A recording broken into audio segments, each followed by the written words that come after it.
Positive discipline within the classroom. Positive discipline is designed to teach young children to become responsible, respectful, and resourceful members of their communities and learning environments. When using the classroom rules, you can describe behaviors you want instead of listing things that students cannot do. So, for example, you could say, instead of saying no running in the room, you could say move through the building in an orderly manner.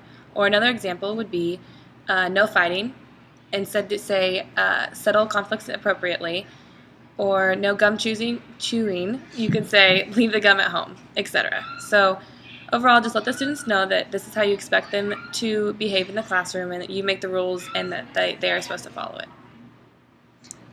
There's also 5 criteria for positive discipline within the classroom, and some of these things include it helps the children feel a sense of connection or belonging with other kids in the classroom. It's also effective long-term. What they learn this year, I'm sure they'll carry on in their future classrooms.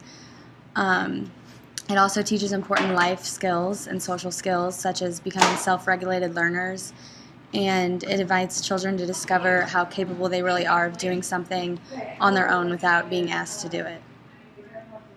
We're going to show you an example of what positive reinforcement happens in the classroom. Today we're here with Allie. She is a 3rd grade at Disney Elementary, so she's going to tell us an example that her teacher uses. When I'm good in class, my teacher has like a jar and she puts marbles in it, and then if I get a lot of marbles, I can get a prize like extra recess or a piece of candy or something. And the good stuff that I do is like I'm quiet or I raise my hand good, and then like there's a jar in front of the class for the whole class, and if we're all good, then we still get marbles and then we all get prizes.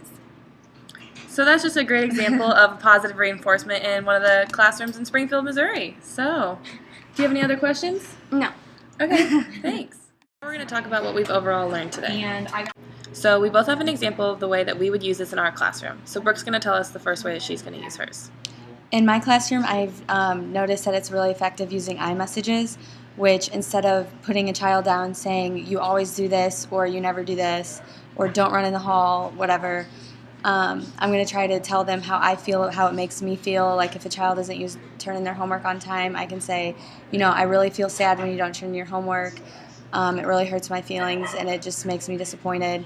And so hopefully it'll show them the more emotional side, and they'll want to do it rather than me putting them down in that sense.